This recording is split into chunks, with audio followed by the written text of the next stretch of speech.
ஆனால் நம்மில் பெரும்பாலானவர்களுக்கு 5 நேர தொழுகையே இல்லை.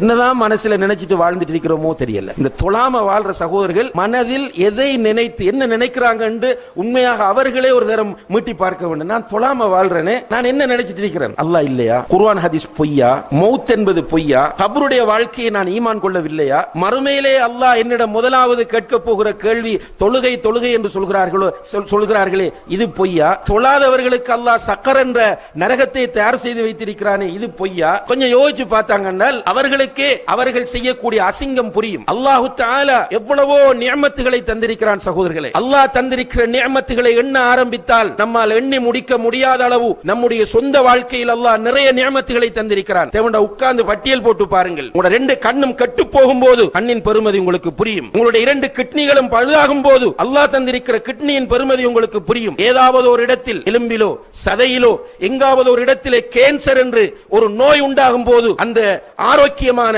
நிஅமத்தின் பெருமதி நமக்கு புரியும். அல்லாஹ் தஆலா தந்திருக்கிற நிஅமத்துகளை எல்லாம் அனுபவித்துக் கொண்டு ஒரு நண்பன் உங்களிடத்தில் சில உதவிகளை வாங்குகிறான். அந்த நண்பன் ஒரு கட்டத்தில் உங்களுக்கு ஒரு பிரதிபகாரம் செய்ய தவறும் போது நன்றி கெட்டவன் நன்றி கெட்டவன் என்று அவனையும், நீங்கள் ஒருவனுக்கு ஓட் போடுகிறீர்கள், அந்த ஓட் போட்ட அவன் உங்களுக்கு சேவை செய்யாத போது அவனை நன்றி கெட்டவன் என்று திட்டுகிற நீங்கள், உங்களுடைய மனைவியை நன்றி கெட்டவள் என்று திட்டுகிற நீங்கள், உங்களுடைய ரப்புக்கு நன்றி உடையவர்களாக இருக்கிறீர்களா கெட்டவர்களாக இருக்கிறீர்களா என்று தொழாதவர்கள் கொஞ்சம் யோசித்து பாருங்கள். கண்ணியத்திற்குரிய சகோதரர்களே, தொழாதவர்களுடைய நிலை மறுமையிலே மிக பயங்கரமானது. தொழக்கூடியவனுக்கு அல்லாஹ் வயல் என்ற நரகம் என்று சொல்கிறார். நல்லா யோசிச்சு பாருங்க. ஃபவைலுல் லில் முஸல்லீன் அல்லதீன ஹும் அன் ஸலாத்திஹிம் சாஹூன் அல்லதீன ஹும் யுராஊன். தொழுது கொண்டு தொழுகையிலே பொடுபோக்காக இருக்கிறவர்கள், மற்றவர்களுக்கு காட்டுவவர்களாக தொழுகிறவர்களுக்கு வயல் என்ற நரகம் என்றால் தொழாதவனுடைய நிலையை கொஞ்சம் யோசித்து பாருங்கள். ரசூல் ஸல்லல்லாஹு அலைஹி வஸல்லம் அவர்களுடைய காலத்தில் ஒரு கூட்டம் இருந்தார்கள், மிக டேஞ்சரான கூட்டம். ரசூல் ஸல்லல்லாஹு அலைஹி வஸல்லம் அவர்களுக்கு நிம்மதியை கெடுத்த கூட்டம். உங்களுக்கு தெரியும் அவர்கள் யார் என்று? ரசூலுல்லாஹி அலைஹி வஸல்லம் அவருடைய மனைவியின் மீது களங்கத்தை உண்டாக்கிய அந்த கூட்டம். ரசூலுல்லாஹி அலைஹி வஸல்லம் அவர்கள் வெளியூருக்கு போயிருந்த நேரத்திலே அவர்களுக்கு சதி செய்வதற்காக ஒரு பள்ளிவாசலை அமைத்த கூட்டம். யார் அவர்கள்? முனாஃபிக்குகள். இந்த முனாஃபிக்குகளை பற்றி அல்லாஹ் குர்ஆனில் சொல்லும்போது ஃபி தர்கில் அஸ்ஃபலி மினன் நார், நரகத்தின்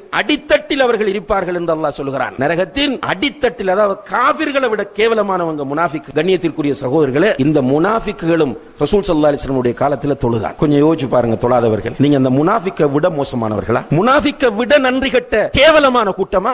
ஏன் உங்களுடைய மூளையை பயன்படுத்தாமல் இருக்கிறீர்கள்? உங்களுடைய சிந்தனையை பயன்படுத்தாமல் இருக்கிறீர்கள்? நீங்க ஹுத்பா முடிந்து போகும்போது ரோட் கிராஸ் பண்ற நேரத்தில் ஒரு வாகனம் வந்து அடித்தால் ஹலாஸ், உங்களுடைய வாழ்க்கை முடிந்து விடுகிறது. அன்புள்ள சகோதரர்களே, உங்களோட கோபத்தில் பேசவில்லை. இந்த ஹுத்பாவின் பெருமதியை நீங்கள் மௌத்தாகும் போது உணர்வீர்கள், நீங்கள் கபரில் வைத்து உணர்வீர்கள். மஹ்ஷரிலே உங்களுக்கு முன்னால் அல்லாஹ் வந்து உங்களோடு நேரடியாக பேசும்போது இந்த ஹுத்பாவின் பெருமதியை உணர்வீர்கள். இன்று முடிவெடுங்கள், இந்த பள்ளியில் வைத்து முடிவெடுங்கள், அல்லாஹ்வின் மீது சத்தியம் செய்து முடிவெடுங்கள். இதற்கு பிறகு என்னுடைய வாழ்க்கையில் ஒரு வக்து தொழுகையும் நான் விடமாட்டேன் என்ற முடிவை எடுங்கள். ஒரு மனிதனை ரசூலுல்லாஹி அலைஹி வஸல்லம் அவர்கள் எப்படி தொழுகைக்கு வழிகாட்டுகிறார்கள் என்றால், நின்று கொண்டு தொழு, அதற்கு முடியாவிட்டால் இருந்து கொண்டு தொழு. அந்த அளவுக்கும் உன்னுடைய உடலில் ஆரோக்கியம் இல்லையா, படுத்துக் கொண்டு தொழு. அதற்கு முன்னால் முடியாவிட்டால் கண்களால் சைக்கினை செய்தாவது தொழு. தொழுகை விட முடியாது சகோதரர்களே. ஊரில் இருந்தாலும் தொழ வேண்டும், பயணத்தில் இருந்தாலும் தொழ வேண்டும், நீங்கள் வாகனத்தில் போனாலும் தொழ வேண்டும், விமானத்தில் போனாலும் தொழ வேண்டும், நீங்கள் சமாதான சூழ்நிலையில் இருந்தாலும் தொழ வேண்டும். யுத்த களத்தில் ஆயுதம் ஏந்தி போராடுகிற போராளிகளாக ஃபயரிங் நடந்து கொண்டிருக்கிற சூழ்நிலையாக இருந்தாலும் நீங்கள் தொழ வேண்டும் என்கிற அளவுக்கு இஸ்லாம் தொழுகையினுடைய முக்கியத்துவத்தை நமக்கு சொல்லி இருக்கிறது என்றால் ஏன் நமக்கு புரியவில்லை? இந்த சகோதரர்கள் ஒன்றை புரிந்து கொள்ளுங்கள், தொழாதவனுக்கு இஸ்லாத்தில் எந்த பங்கும் கிடையாது. நீ இஸ்லாம் பேசுறதுக்கு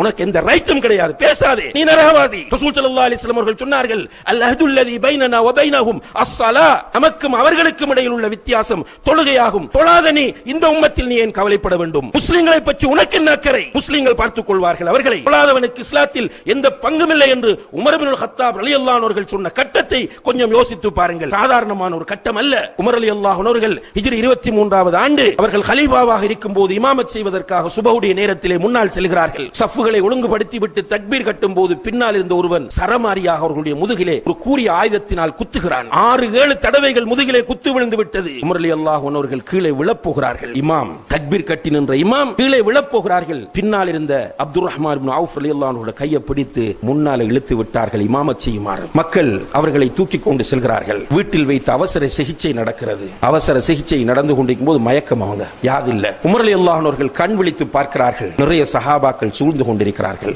அந்த நேரத்திலே முதலாவது கண்ணை திறந்த உடனே அமீருல் முஃமினீன், ஹலீஃபா, ஜனாதிபதி ஃபர்ஸ்டா கண்ணை திறக்கிறார் மயக்கத்தில் இருந்து. என்ன பேசணும், அவருக்கு என்ன சொல்லணும்? இப்னு அப்பாஸ் ரலியல்லாஹு அன்ஹுமா பக்கத்தில் இருந்து அவரை பார்த்து சொன்னார்கள், அமீர் அமீருல் முஃமினீனே, நீங்கள் இன்னும் சுபஹு தொழவில்லை என்றார். அல்லாஹ் உமர் ரலியல்லாஹு அன்ஹு அவர்கள் நான் இருக்கிற நிலை என்ன என்று டென்ஷன் ஆகல. அவங்க கேட்டாங்க, மக்கள் தொழுதுட்டாங்களான்னு கேட்டாங்க. கேட்டுட்டு தயமும் செய்து உடம்பிலிருந்து இரத்தம் ஓடக்கூடிய நிலையில் சுபஹு தொழுகை நிறைவேற்றி விட்டு சொன்னார்கள், லா ஹவ்வ ஃபில் இஸ்லாமி லிமன் தரக்க ஸலா, தொழுகையை விட்டவனுக்கு இஸ்லாத்தில் எந்த பங்கும் கிடையாது என்றார். எனவே கண்ணியத்திற்குரிய சகோதரர்களே, உங்களை அல்லாஹ்வுக்காக நேசிக்கிறோம். நீங்கள் யார் என்று நமக்கு தெரியாது. மூமின்கள் என்கிற வகையில் ஜும்மா தொழ வந்திருக்கிறீர்கள். உங்களில் பெரும்பாலானவர்களுக்கும் நம்மை தெரியாது. நாம் கலிமாவின் அடிப்படையில் ஒன்றுபட்டவர்கள். உங்களை அல்லாஹ்வுக்காக நேசிக்கிறோம். அந்த நேசத்தின் வெளிப்பாட்டால் சொல்லுகிறோம், இன்றிலிருந்து நீங்கள் தொழுங்கள். ஒரு கஷ்டமான விஷயம் அல்ல, ஒரு சவாலாக எடுங்கள். நீங்கள் அல்லாஹ்வின் மீது தவக்குல் வைத்து அல்லாஹ்வை பயந்து அவனை நேசித்து நீங்கள் இந்த தொழுகையை தொழ வேண்டும் என்ற உறுதியான முடிவு எடுப்பீர்களாக இருந்தால் அல்லாஹ் உங்களுக்கு அதை இலகுபடுத்துவான் இன்ஷா அல்லாஹ். அதுக்கு பிறகு உங்களுடைய வாழ்க்கையில் ஏற்படக்கூடிய மாற்றங்களை நீங்கள் உணர்வீர்கள். எல்லாம் வல்ல அல்லாஹு தஆலா தொழுகையை நிலைநாட்டி ருக்கு செய்யக்கூடியவர்களோடு ருக்கு செய்து மறுமையிலே அல்லாஹுக்கு சுஜூத் செய்யக்கூடிய பாக்கியத்தை நாம் எல்லோரும் பெறுவதற்கு அவன் தௌஃபீக் செய்வானாக. வ ஆஹிரு தஅவானா அனில் ஹம்துலில்லாஹி ரப்பில் ஆலமீன்.